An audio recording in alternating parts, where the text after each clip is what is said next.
মোহাল্লাতে কে শিরক করলো, লা ইলাহা ইল্লাল্লাহ মুহাম্মাদুর রাসূলুল্লাহ বলা যাবে না। এই জন্য দেখবেন নামাজের সময়তে আপনি মনে করেন তো বেরাহমাতিকা বলি কেটে বলছে, আর খুব বেশি দিয়ে বলে লা ইলাহা ইল্লাল্লাহ বলে হাত নামিয়ে দিচ্ছে। দেখেছেন আপনি কিন্তু মুহাম্মদুর রাসূলুল্লাহ পর্যন্ত বললেন, ইনি কিন্তু এত বড় পাক্কা খব্বিস লা ইলাহা ইল্লাল্লাহ। ইমাম সাহেব তখন বলছে মুহাম্মদুর রাসূলুল্লাহ, ওর হাত তখন নিচে পড়ে আছে। আরে ওই তো একই তো সব গন্ডগোল, মাজরা পোকা খেয়েছে। ওই যখন ইমাম সাহেব মসজিদে রাখবেন না, গোটা গ্রাম ধ্বংস করে ফেলবে, ধ্বংস করে দেবে। বেশি কিছু নেই, নতুন গজিয়েছে। আপনারা এড়ে না বেড়ে জানেন না, দেখেন না, বোঝেন না, ভরে দেখেন দাও বাবা। এই তো কত মসজিদে যে কি ফেতনা হচ্ছে বলার মতো না, মারাত্মক না, গোটা গ্রাম তামা করে দেবে। ভাই আমার, বাবা আমার, সোনার মানিক যুবক জোয়ান আমার, তাই বলে যাচ্ছি রাসূলে পাক সাল্লাল্লাহু আলাইহি ওয়াসাল্লাম একদিন আম্মা জান মা ফাতেমা তুজোরার ঘরে গেলেন, যে বলছে মা আমার ছেলে দুটো কোথায়, হাসান হুসাইন কই? দুটো বাচ্চা বেরিয়ে এলো। আল্লাহর নবী তাদের জড়িয়ে ধরলেন এবং তাদের শরীর থেকে ঘ্রাণ নিচ্ছেন। ঘ্রাণ হুজুর ইমাম হাসান হুসাইনের শরীরে নাক লাগিয়ে খুশবু নিচ্ছেন। একটা খুশবু পেতেন, একটা লুৎফ পেতেন, একটা মজা পেতেন। আল্লাহর নবী তাদের নাক দিয়ে শুকছিলেন শরীরকে। তারপরে নিজের দুটো হাতে করে বুকে জড়িয়ে ধরে আল্লাহকে বলেন, আল্লাহ আমি হাসান হোসাইনের থেকে, হাসান হোসাইন আমার থেকে, ওগো আল্লাহ আমি হাসান হোসাইনকে মহাব্বত করি, আল্লাহ আপনিও হাসান হোসাইনকে মহাব্বত করুন, এবং যারা আমার হাসান হোসাইনকে মহাব্বত করবে আল্লাহ আপনিও তাদেরকে মহাব্বত করবেন। দেখেছেন যেসব এজিদের দলেরা ইমাম হোসেনের মাথাটা কাটলো, ও কি আল্লাহ নবীর মহাব্বত হাসিল হবে? আল্লাহর মহাব্বত হবে।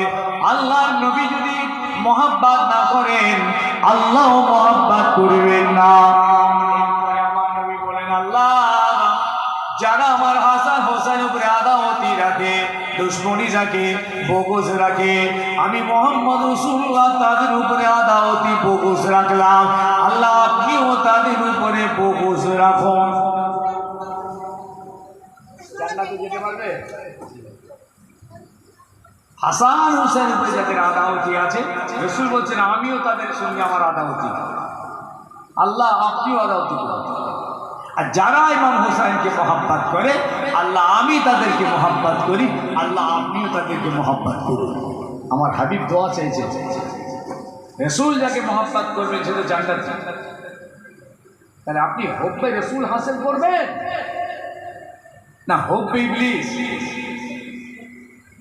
হ্যাঁ, ও দুনিয়ার মানুষেরা, বলা হচ্ছে জানেন মসজিদের এই খুঁটিতে আল্লাহ লেখা আছে, ধরুন আরেকটা খুঁটিতে আপনি মোহাম্মদ লিখেছেন, বলছে শিরক। এই মসজিদের এই খুঁটিতে আল্লাহ লিখেছেন, মোহাম্মদ করে আল্লাহর নাম আপনি তাজিম করে লিখে রেখেছেন, ওই খুঁটিতে আপনি মোহাম্মদ লিখেছেন, বলছে এটা শিরক। কেন? যে আল্লাহ সেই মোহাম্মদ, যে মোহাম্মদ সেই আল্লাহ। তাই হলো? তাই হলো?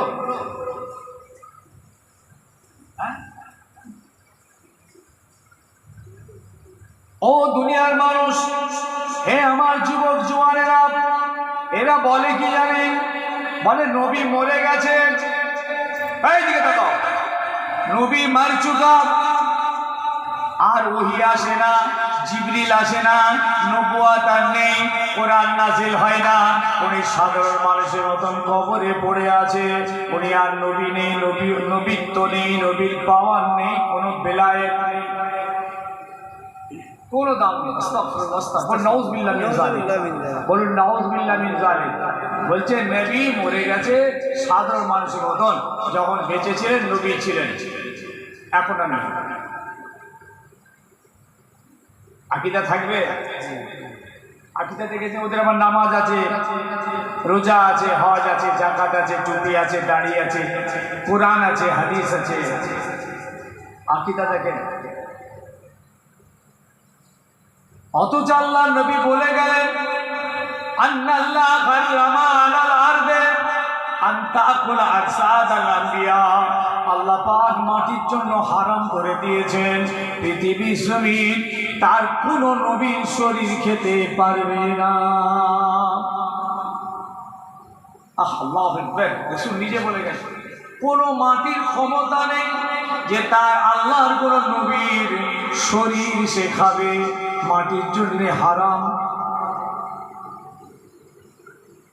এরা বলে কি জানেন, মুহাম্মদ কিয়ামতের মাঠে উঠে নিজেই নিজেকে বাঁচাতে খুব ব্যস্ত হয়ে পড়বে, কারো কোনো উপকার করতে পারবে না, মুহাম্মদ নিজেই নিজেই পেরেশান হয়ে যাবে। বলুন নাউজুবিল্লাহ। আমি একটা উদাহরণ দিয়েছি আকীদা, এটা মাথায় রাখবেন। তুমি হোসাইনের মাথা কাটছো, এদিকে বলছো নামাজ পড়তে যেতে হবে। হোসাইন হলো শরীয়ত, তুমি শরীয়তকে শহীদ করছো, সুন্নাতকে শহীদ করছো, দ্বীনকে শহীদ করছো, রাসূলুল্লাহর